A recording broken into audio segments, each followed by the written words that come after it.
अगर परिवार का सदस्य दोषी है तो उसके ऊपर कार्रवाई होगी, नहीं दोषी आत्महत्या है तो अपने रिपोर्ट को सार्वजनिक कीजिए कि आत्महत्या है, काम खत्म हो गया।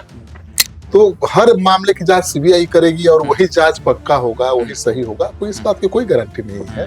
कुछ तो झालमेल इसमें था सर, स्टार्टिंग से ही हर एंगल पे आप देखेंगे कि इग्नोरेंस चला रहा था। और चुनाव के बाद उनको ये पता था कि बीजेपी कुछ देने वाली नहीं, क्योंकि पहले भी ऐसा हो चुका है, चिराग पासवान के साथ भी बीजेपी। क्या ऐसा केस देखने को मिल रहा होगा सर श्रीकांत जी, जिसमें सही में उसका और छोड़ का पता ही नहीं लग पा रहा है, क्या हुआ, उसको इस तरह से कंफ्यूज कर दिया गया। या अब उपेंद्र कुशवाहा को 6 सीट मिलता है, मांझी जी को 6 सीटें मिलती हैं और चिराग पासवान को 29 सीटें मिलती हैं, तो चेहरा देख के मिल रहा है। अब कोई इंजीनियर का छात्र है, आप इंजीनियरिंग में दाखिला लेना कोई मामूली बात है क्या? गरीब आदमी तो जा ही नहीं पाएगा सर, करोड़ों करोड़ रुपया तो वहाँ का फीस है। बिल्कुल। मेडिकल में आप देख लीजिए, मेडिकल में दाखिला संभव है क्या? एक एक कॉलेज का 2-2 करोड़ 4-4 करोड़ रुपया फीस है। बिल्कुल। वो कहाँ से दे पाएगा? इसके ऊपर कुछ नहीं। लेकिन जितना आलतू फालतू और ये सब बवाल मचाने वाली चीज है, उसको सामने सबसे पहले लेके आएंगे। 80% लोग अति पिछड़ा समाज, दलित समाज के लोग थे जो साक्षर थे। हाँ। और ये भ्रम फैलाया गया कि भाई सामान्य वर्ग के लोगों ने अति पिछड़ा, दलित, आदिवासी को पढ़ने नहीं। सामान्य वर्ग कभी भी एकजुट नहीं हो सकता है किसी के खिलाफ, किसी जाति के खिलाफ, किसी नेता के खिलाफ नहीं हो सकता है। बुद्धिजीवी वर्ग, बता रहे हैं, सामान्य वर्ग का आदमी। अब आप सोचिए, वो लोग हमेशा कंप्लेन करते रहते हैं कि जहाज में इतना टेक्निकल डिफॉल्ट है कि ऐसा लगता है कि जहाज को चलाना और आत्महत्या करना एक बराबर है, और उसको एयर एम्बुलेंस, और वो एयर एम्बुलेंस का मतलब जो मरीज हैं उनके जान की कोई कीमत नहीं है। यहाँ पे डीजीसीए क्या कर रहा है, यहाँ पे एयर सेफ्टी क्या कर रहा है? आप वो लियर जेट के ऊपर प्रश्न उठा रहे हैं, काहे? क्यों? क्योंकि उसमें अजीत पवार सवार थे। अब भाई मोदी जी को ठिकाने तो लगाना चाहते ही थे आडवाणी जी, वाजपेयी जी कहाँ पसंद करते थे, लेकिन नहीं लगा पाए ना। उसी तरह से योगी आदित्यनाथ को भी ठिकाने लगाना मोदी जी और अमित शाह के भी बस की बात नहीं है। बात समझिए। नमस्कार, मेरा नाम सागर कुमार है और आप हमारा खास कार्यक्रम पॉलिटिकल मंथन देख रहे हैं। देखिए, पॉलिटिकल मंथन में पूरे वीक, पूरे सप्ताह की सियासत के बारे में विस्तार से चर्चा करते हैं और केवल बिहार ही नहीं बल्कि देश के अहम मुद्दों पर बातचीत करते हैं। और सबसे पहले हम अपने मेहमानों का परिचय करा दें।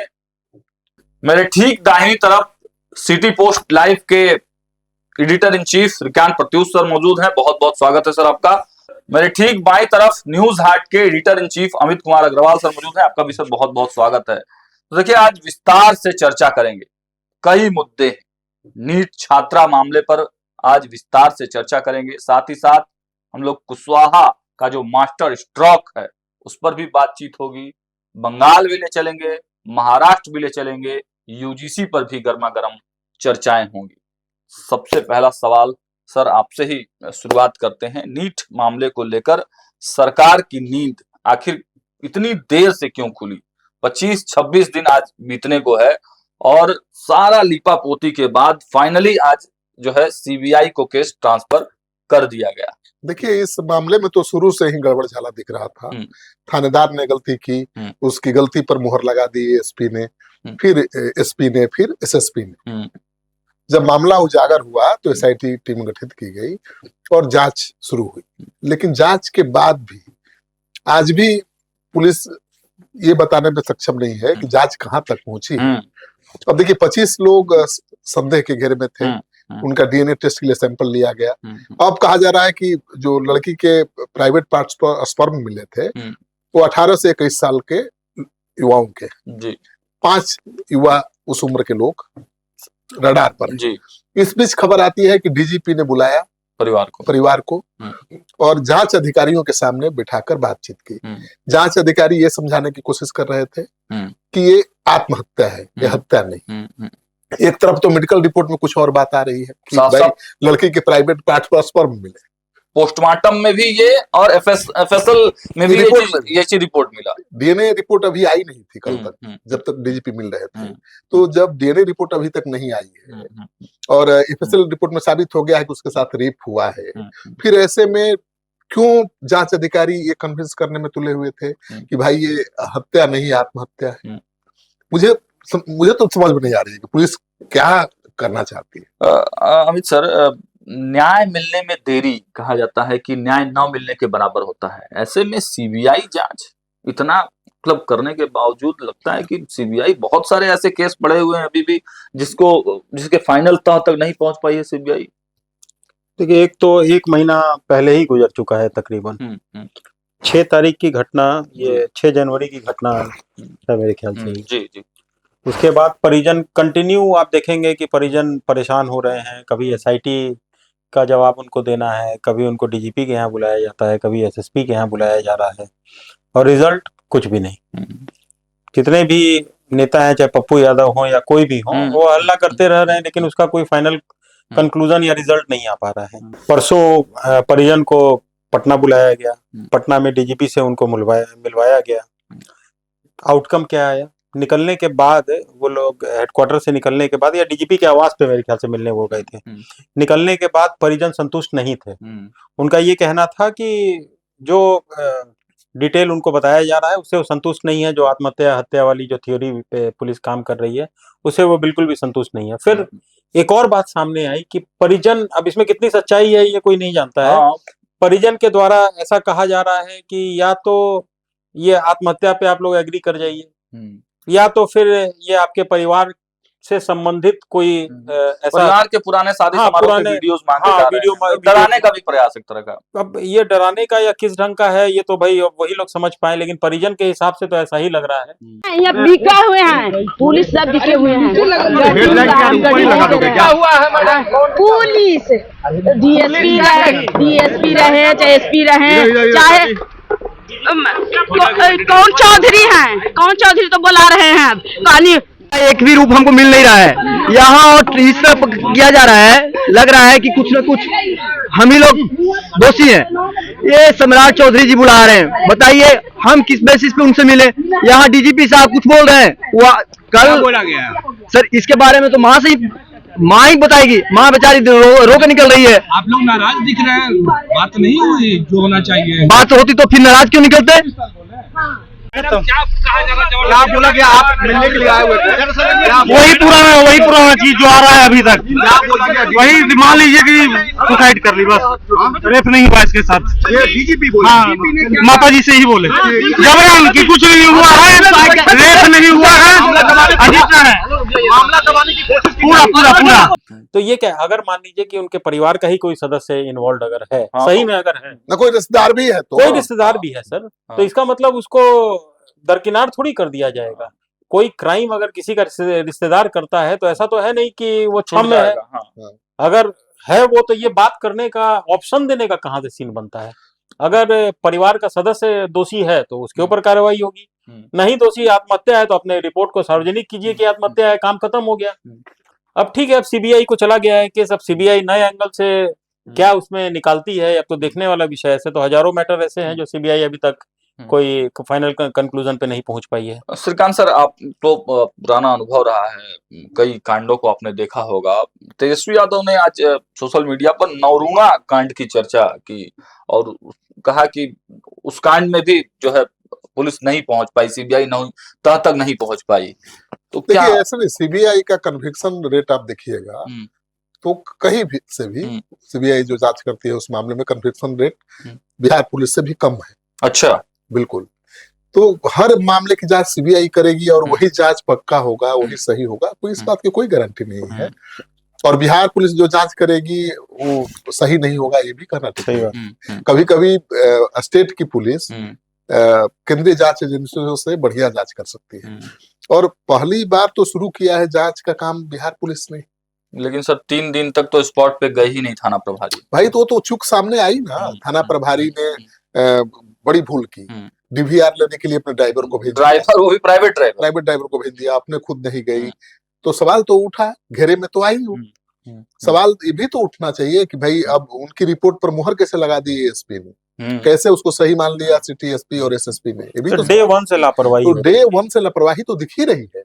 लेकिन अब मेरी समझ में बात नहीं आ रही है कि पुलिस एक तरफ जो जांच चल रही है, जो सच्चाई सामने आ रही है मीडिया के जरिए ही, कि भाई इसमें उसके प्राइवेट पार्ट्स पर स्पर्म पाया गया, मतलब रेप हुआ है। दूसरी तरफ उसके माता पिता दावा कर रहे हैं कि पुलिस अधिकारी जो जांच में शामिल है, डीजीपी के सामने ये कह रहे थे एक डायरी दिखाकर कि देखिए ये आत्महत्या है, हत्या नहीं। डायरी लिखती थी आपकी बेटी। हाँ, तो उससे वो संतुष्ट नहीं है। करें वो जो डायरी दिखा रहे थे उससे साबित नहीं होता है कि उसने आत्महत्या आपको क्या लगता है सर, इसमें एक चीज हम इंटरप्ट करना चाहेंगे। अगर ये आत्महत्या है तो आत्महत्या सार्वजनिक क्यों वेट क्यों किया जा रहा है? हाँ, आत्महत्या भाई तो आप परिजन या फिर जो दोषी है या दोषी के जो परिजन है या फिर जो विक्टिम है उसके परिजन हैं, उससे डिस्कशन का कहाँ मैटर उठता है? हाँ हाँ, अगर वो दोषी है सर, आत्महत्या है, डायरी लिखती है, उससे प्रूव हो रहा है, उसके सपोर्टिंग डॉक्यूमेंट्स हैं कि इसके द्वारा आत्महत्या की गई है, तो वो रिपोर्ट सार्वजनिक करके उसके बाद वो सीबीआई को सुपुर्द किया जा सकता है। प्रेस कॉन्फ्रेंस की जैसे बाकी मामलों में करते रहे हैं आप लोग। बिल्कुल, मुझे लगता है कि जो जांच है वो सही दिशा में आगे नहीं बढ़ रही है, तभी पुलिस को ये रास्ता अख्तियार करना पड़ा। फेल हो गए सम्राट चौधरी। भाई देखिए, कल परसों तो उनके द्वारा कहा गया था परिजन को मिलने के लिए, लेकिन परिजन किसी कारणवश नहीं मिलना चाहते थे।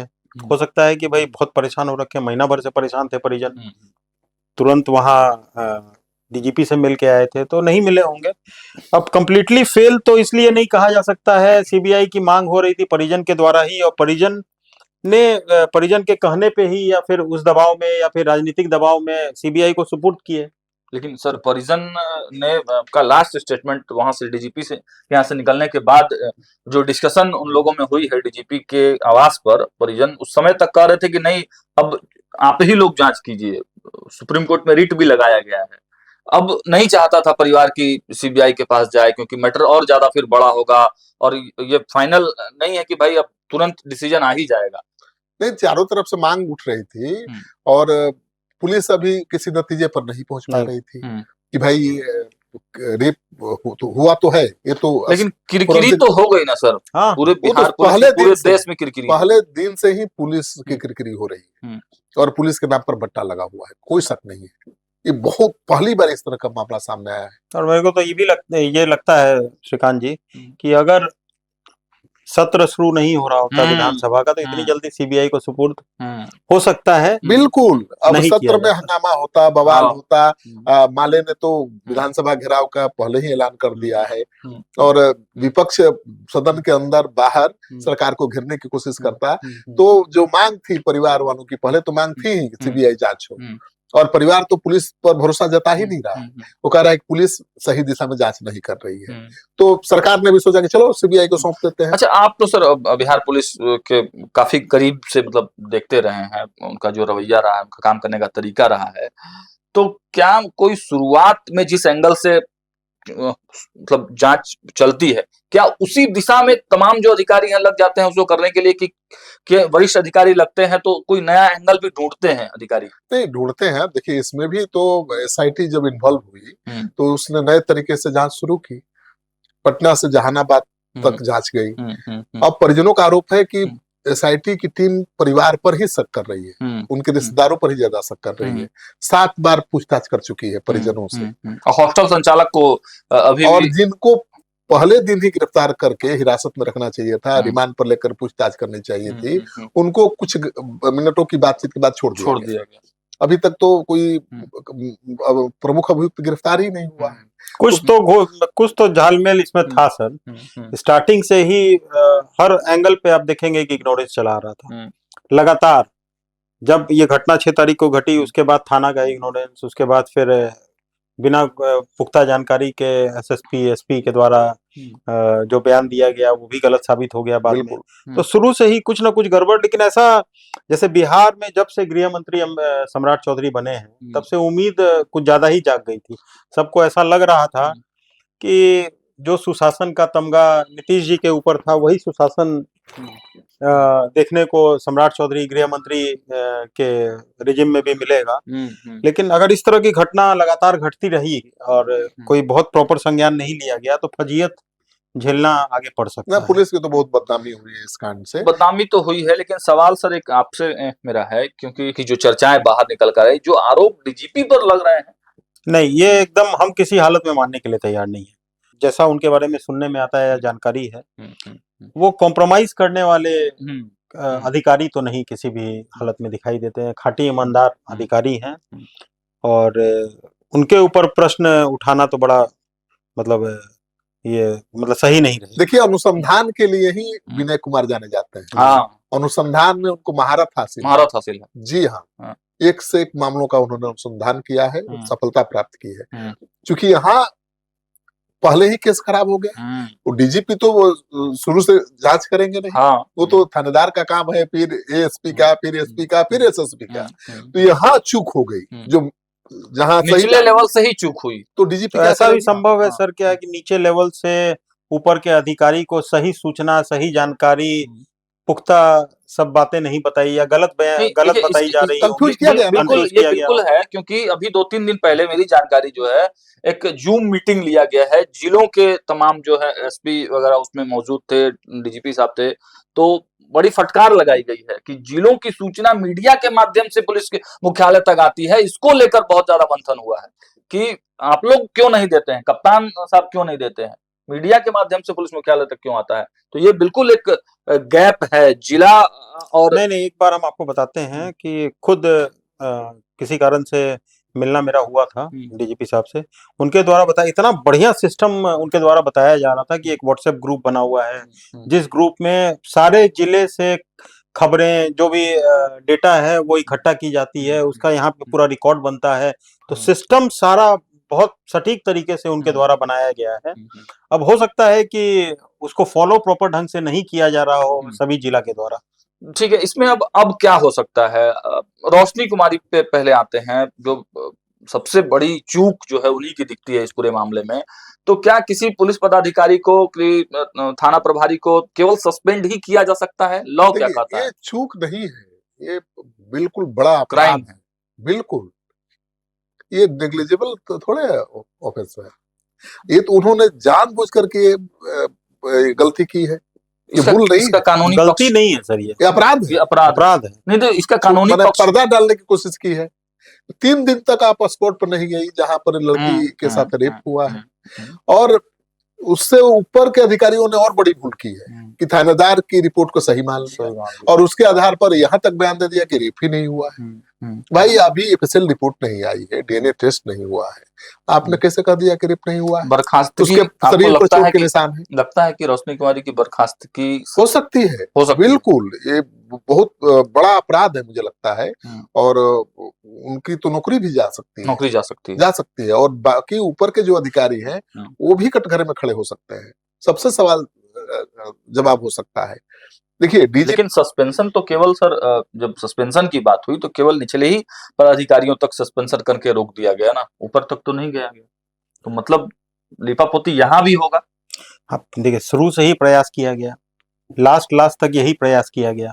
अब इसके पीछे क्या कारण था, ये पहला ऐसा केस देखने को मिल रहा होगा सर श्रीकांत जी, जिसमें सही में उसका ओर और छोड़ का पता ही नहीं लग पा रहा है। क्या हुआ, उसको इस तरह से कंफ्यूज कर दिया गया, या कंफ्यूजन में सबको रखा गया कि पहली बार ऐसा होगा कि मीडिया भी बिल्कुल इसको ट्रेस नहीं कर पा रही है। कहा जा रहा है कि भाई एफएसएल रिपोर्ट में स्पर्म मिला। स्पर्म किनके हैं? 18 से 21 साल के बच्चों के। बिल्कुल, 5 उसी उम्र के नौजवान रडार पर है, ठीक है ना? और डीएनए रिपोर्ट आएगी तो मिलान किया जाएगा और पता चल जाएगा कि कौन शामिल था।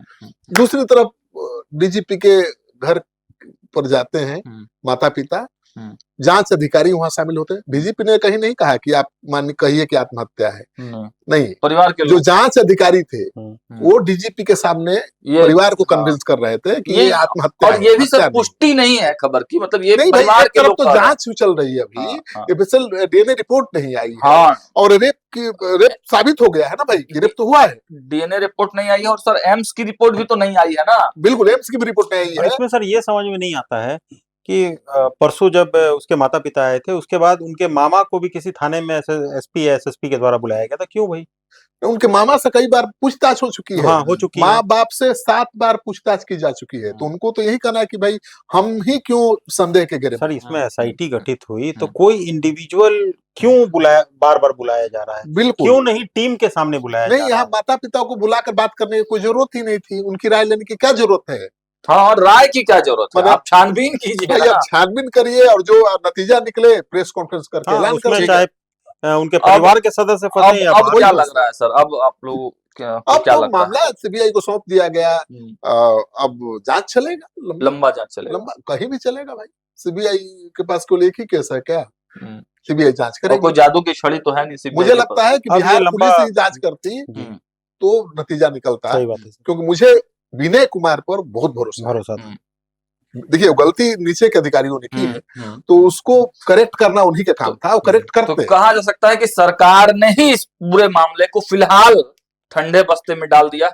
नहीं, सरकार ने विपक्ष की का मुंह बंद करने के लिए हम्म। जो मांग थी विपक्ष की, हम्म। परिवार की, हम्म। कर दिया। कर लो दिया। भाई, तुमको तो जांच नहीं चाहिए, तुमको हम्म। सीबीआई जांच चाहिए, हम्म। तो लो, अब सीबीआई जांच करके सनी दिखाए। देओल का पिक्चर देखे होंगे, जांच पे जांच और जांच पे जांच, तारीख पे तारीख पे तारीख। तारीख, तारीख पे तारीख, तारीख पे तारीख। अब इस मामले में कितनी तारीखें आती हैं और वास्तविक तौर से पीड़िता को कब तक न्याय मिलेगा, इसका इंतजार हमें भी रहेगा, पूरे बिहार को रहेगा, लेकिन हम आवाज उठाते रहेंगे। अगले मुद्दे पे चलते हैं, उपेंद्र कुशवाहा की चर्चा कर लेते हैं। सर, बड़ा मास्टर स्ट्रोक उपेंद्र कुशवाहा ने चल दिया। 3 में से 2 विधायकों को तो मना लिया गया। अब इसको आप मास्टर स्ट्रोक के रूप में देखते होंगे, हम तो नहीं देखते हैं। अच्छा। एक सीजन्ड उपेंद्र कुशवाहा को एक सीजन नेता माना जाएगा। आज से थोड़ी राजनीति में, लगता है 40 साल 50 साल से वो राजनीति में है।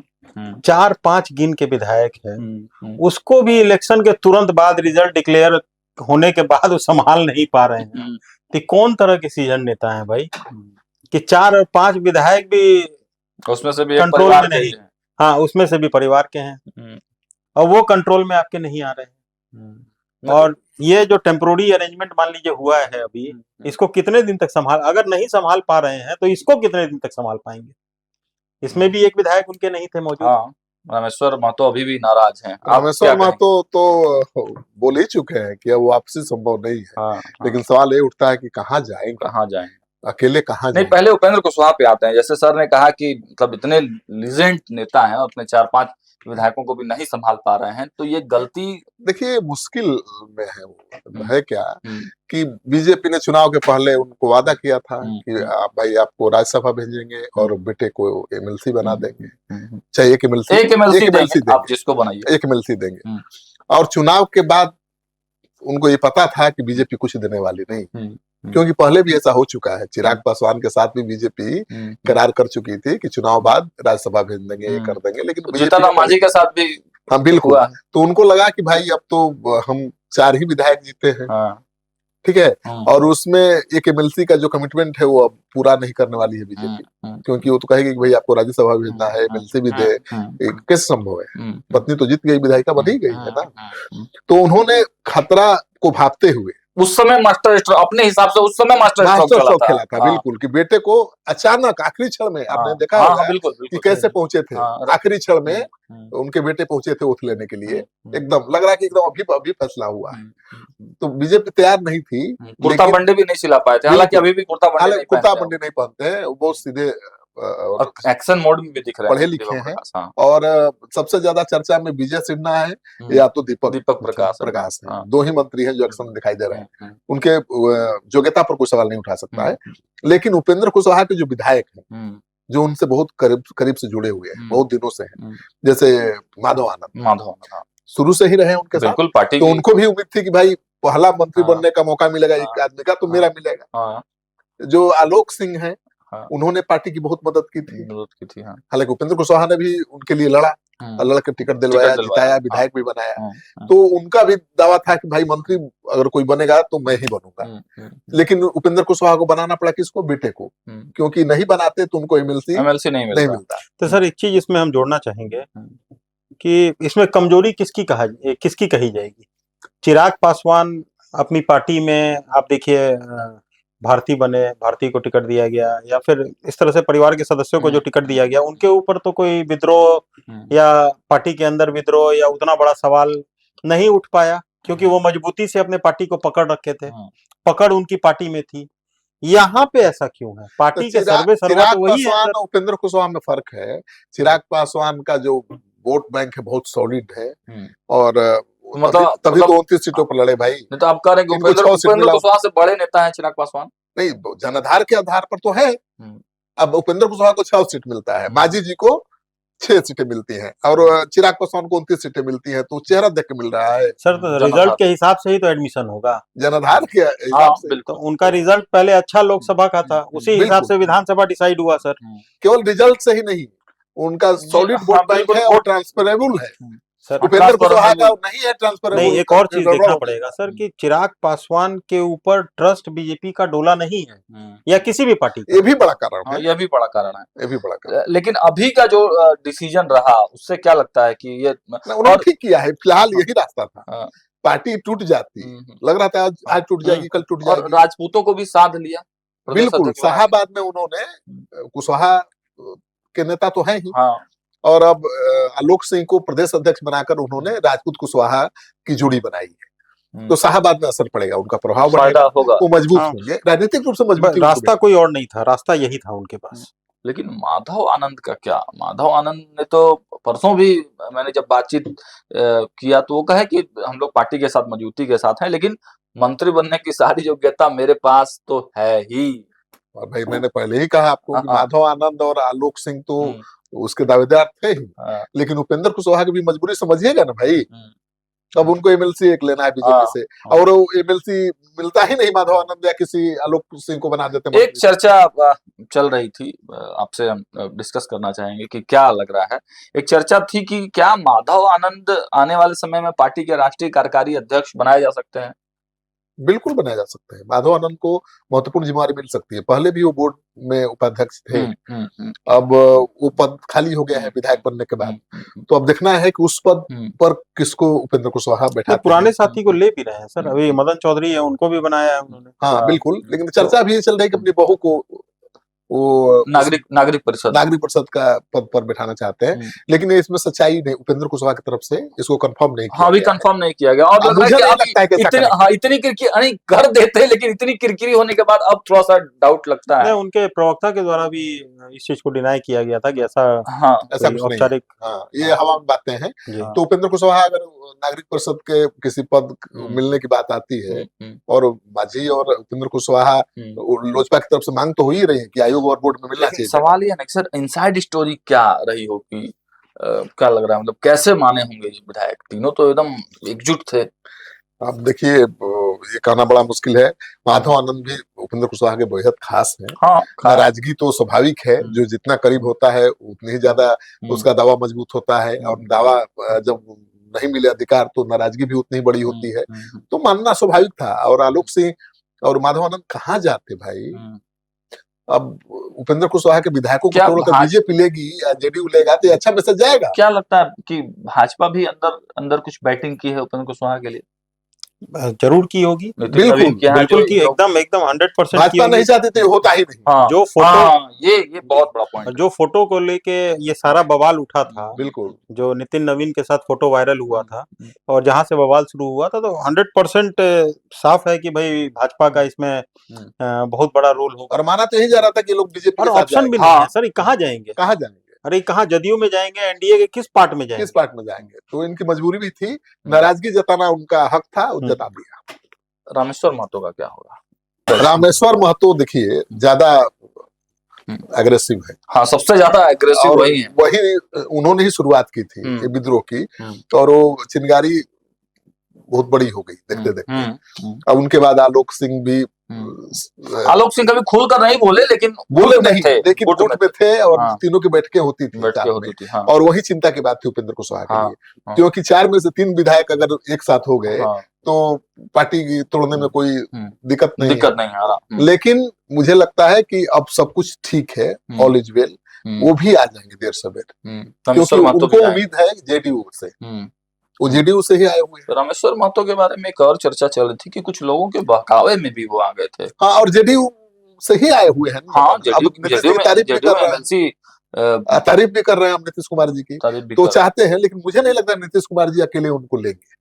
हाँ, लेंगे भी कैसे? अब तो 4 में से एक विधायक थोड़े जा सकता है कहीं, तो सदस्यता चली जाएगी, तो रहेंगे, देर सवेर मान जाएंगे उपेंद्र कुशवाहा उनको। कोई रास्ता नहीं। हालांकि भगवान सिंह कुशवाहा ने कहा था कि अगर जेडीयू में आते हैं तो उनका स्वागत है। कहने से थोड़े होता। चलिए, तो उपेंद्र कुशवाहा के मास्टर स्ट्रोक कहिए या फिर मजबूरी कहिए, जो कह लीजिए, फिलहाल तो जो टूट दिख रही थी उस टूट से फिलहाल पार्टी बच गई है। अब आगे क्या कुछ होगा, जो अपडेट आएगा आप तक पहुंचाएंगे।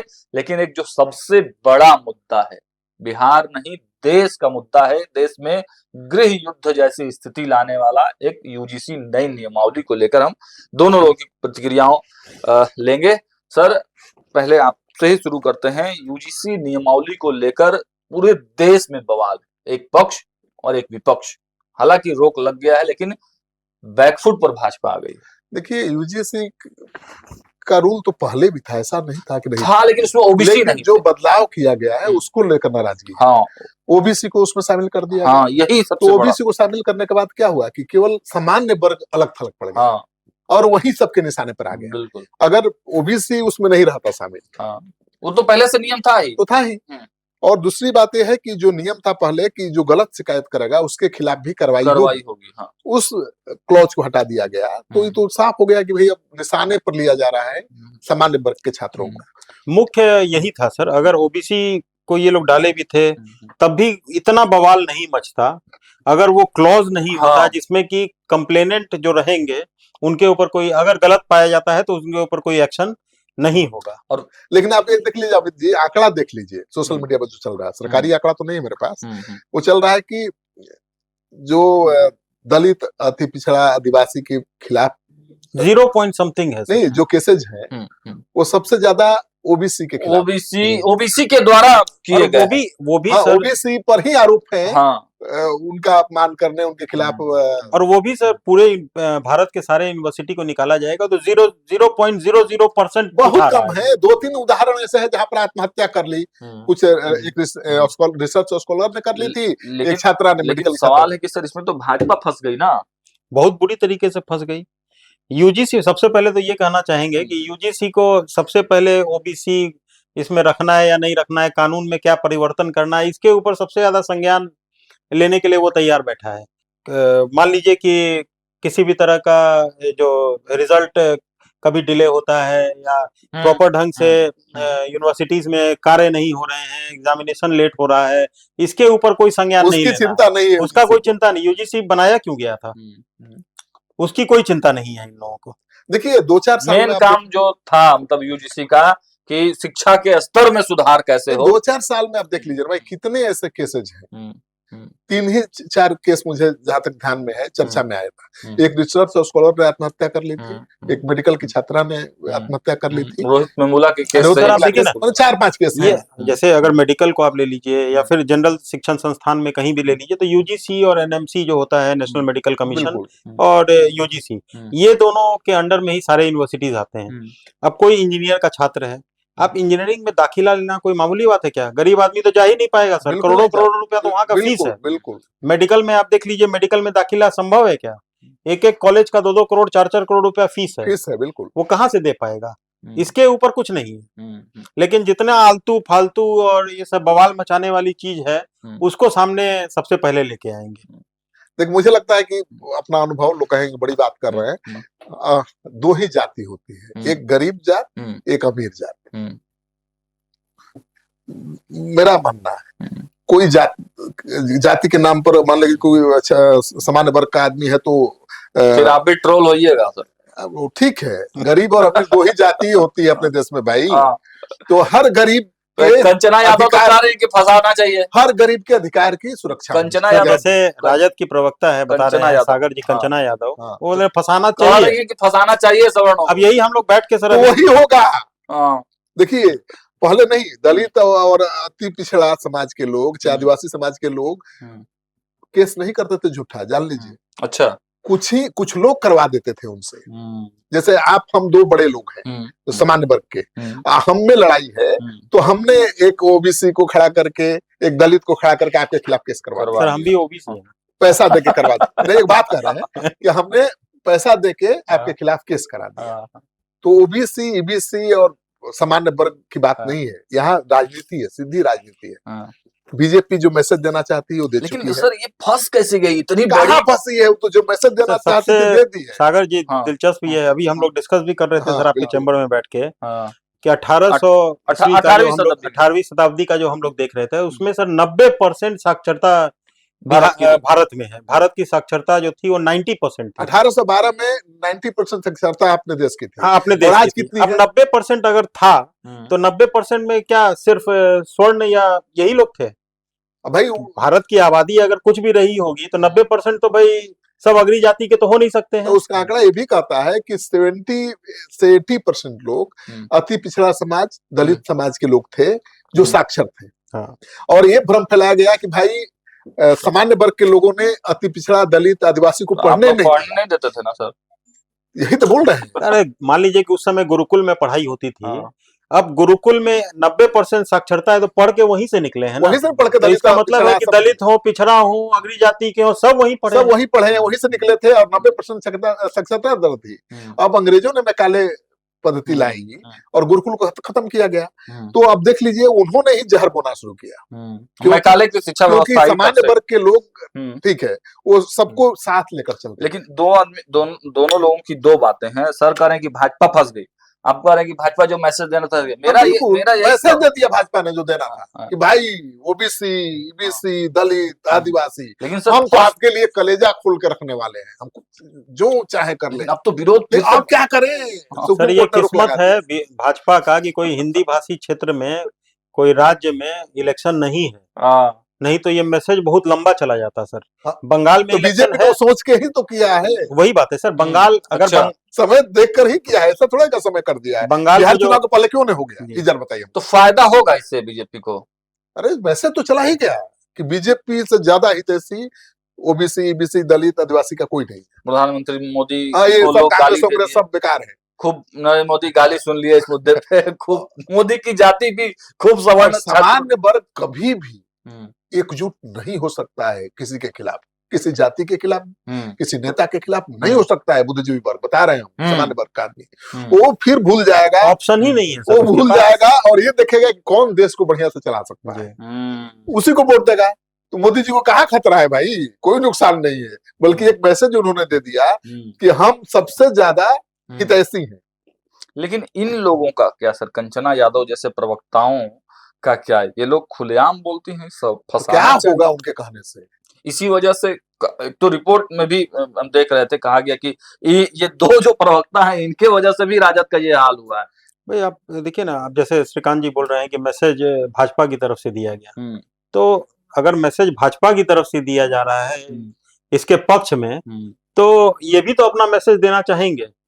राजद है या कोई उसके प्रवक्ता है, वो भी तो अपना मैसेज पास ऑन करना चाहेंगे कि इसके पक्ष या विरोध में वो क्या अपनी बात को रखना चाहते। तो वही कंचना यादव कर रही है। उनका भी यही कहा। कहाँ कोई राजनीतिक दल खुल के बोल पा रहा है? ना कांग्रेस बोल पा रही है। नहीं, बोला कैसे नहीं सर? कल सुप्रीम कोर्ट का जब वर्डिक्ट आया उसके बाद तो सब बोलना शुरू किए ही हैं। सुप्रीम कोर्ट के वर्डिक्ट के बाद तो शक्ति आई। गिरिराज सिंह भी बोल रहे हैं। हाँ, तो ताकत उसके बाद ही आई। पहले किसी नेता की जबान कहीं नहीं थी, न कांग्रेस न बीजेपी न एक बोले थे सर। आपको राज्यसभा सांसद ये मनन मिश्रा है, उनके द्वारा बोला गया। भाजपा के ठीक है, मनन मिश्रा नेता नहीं है, वो कानूनविद है। कानून के भले सांसद है राज्यसभा के, लेकिन वो कानूनविद है। कानून के हिसाब से वो कम से कम बोले तो हिम्मत है, बोले। देखिए ये इस यूजीसी के इस एक्ट का विरोध करने का मतलब ये नहीं कि हम अति पिछड़ा, दलित और आदिवासी के विरोधी है भाई। नहीं, आदिवासी, दलित, अति पिछड़ा समाज के बच्चे भी बहुत अच्छे होते हैं और वो भी होनहार है, काबिल है, ऐसा थोड़े है। और वो भी हमसे लड़ना नहीं चाहते हैं। ये राजनीति के तहत हमको आपस में लड़ाने की कोशिश है। कुल मिलाकर आप कह रहे हैं कि भाजपा इसमें नहीं फंसी है, भाजपा को इससे फायदा ही होने वाला है। बिल्कुल, मैसेज तो चला गया ना भाई कि भाजपा ही दिल खोल कर रख सकती है हाथ पर ओबीसी, ईबीसी और दलित के लिए, और कोई नहीं। कांग्रेस का झूठा दिखावा है। लेकिन उसमें गिरिराज सिंह जैसे दो चार नेताओं के टिप्पणी के बावजूद थोड़ा सा फंसी तो जरूर है भाजपा। मेरे हिसाब से तो भाजपा फंसी जरूर है। इसका रिजल्ट अभी समझ में नहीं आ रहा है। ऐसा लग रहा है कि ओबीसी, ईबीसी थोड़ा सा पलड़ा उनके तरफ भारी हो जाएगा, लेकिन लॉन्ग रन में जो ट्रस्ट, जो विश्वास, जो उनके कोर वोटर है उनका था, वो तो जरूर डगमगाया है। आगे थोड़ा संशय तो हमेशा बना रहेगा। चलिए देखिए इस मुद्दे पर क्या कुछ होता है। आगामी दिनों में एक और सुनवाई होनी है, उसके बाद माननीय सुप्रीम कोर्ट का क्या फैसला आता है। जैसे कुछ अपडेट होगा तो हम लोग आप तक पहुंचाएंगे ही। अजीत पवार वाली जो घटना थी उसको अगर आप डिस्क्राइब करें, मतलब किस, आपको क्या लगता है शुरुआती? देखिए, हो सकता है जो फॉग का बात आ रहा है ना, ऐसा होता है कि लास्ट मोमेंट पे कुछ दिखाई न दे। पहले 11 नंबर पे पहले 26 नंबर दिया गया ट्रैक उतरने के लिए, वो ठीक है। 26 जैसे क्या होता है ना कि रनवे का 2 साइड होता है, तो 360 डिग्री पे रनवे बना होता है। तो कोई भी अगर 26 ये रनवे है उसको 26 नहीं 26 बोला जाता है, 260 डिग्री। और वो जो अपोजिट वाला रनवे रहेगा उसमें 360 में घटा दीजिए तो वो अपोजिट वाला रनवे आपका आ जाएगा। ये जो विंड स्पीड होता है ना या विंड डायरेक्शन होता है उसके ऊपर डिसाइड किया जाता है कि जहाज किस तरफ से उतरेगा। जहाज जब भी उतरता है तो सामने से अगर विंड हवा आ रही है उस डायरेक्शन में उतारा जाता है। ऐसा नहीं होता कि टेल विंड पीछे की तरफ से हवा आ रही है उस डायरेक्शन में जहाज को नहीं उतारा जाता है। तो ये कोई बहुत बड़ा मैटर नहीं है, ये तो एटीसी डिसाइड करता है, जो टावर होता है। फॉग मैटर हो सकता है और जहाज है, टेक्निकल डिफॉल्ट कभी भी हो सकता है और वही कारण हुआ होगा। तो ममता बनर्जी जो कह रही हैं, अब कोई मतलब नहीं है, हर चीज पर राजनीति नहीं होनी चाहिए। अगर ये इस तरह की दुर्घटनाएं होती हैं तो कारणों पर विचार होना चाहिए कि कैसे कम की जाए इस तरह की दुर्घटनाएं, कैसे उस पर लगाम लगाई जाए। लेकिन राजनीति करने से क्या मतलब है। और एक और चीज इसमें जोड़ना चाहेंगे सर, अभी सवाल ये 14 साल पुराने जहाज के ऊपर उठ रहा है। आप कहीं भी पता कर लें सर, आप अगर इंक्वायरी करेंगे तो आपको पता लगेगा जितना एयर एम्बुलेंस चल रहा है भारत में, उसमें मोस्ट ऑफ द कंपनी जो एयर एम्बुलेंस चलाती है ना वो जहाज 25 साल 30 साल इंडियन एयरलाइंस की फ्लाइट्स हैं 30 साल 25 साल पुरानी। उसका तो मान लीजिए सर रख रखाव ठीक ढंग से हो जाया करता होगा। बड़ी एयरलाइंस है जो एयर एम्बुलेंस चलाती है, सब छोटी छोटी कंपनी एयर एम्बुलेंस चलाती है। जहाज उनके पास कौन सा है, टर्बो प्रॉप जहाज है। वो प्रोपेलर का जो जहाज होता है ना वो जहाज उनके पास है। बहाना क्या लिया जाता है कि छोटे एयर स्ट्रिप पे उतर जाएगा, वहां उतर जाएगा, जबकि ऐसा कुछ भी नहीं है सर। पुराना जहाज है और मेरे बहुत सारे पायलट फ्रेंड हैं जो एयर एम्बुलेंस में अभी एयर एम्बुलेंस के लिए फ्लाई करते हैं। अब आप सोचिए, वो लोग हमेशा कंप्लेन करते रहते हैं कि जहाज में इतना टेक्निकल डिफॉल्ट है कि ऐसा लगता है कि जहाज को चलाना और आत्महत्या करना एक बराबर है। और उसको एयर एम्बुलेंस, और वो एयर एम्बुलेंस का मतलब जो मरीज हैं उनके जान की कोई कीमत नहीं है। यहाँ पे डीजीसीए क्या कर रहा है, यहाँ पे एयर सेफ्टी क्या कर रहा है।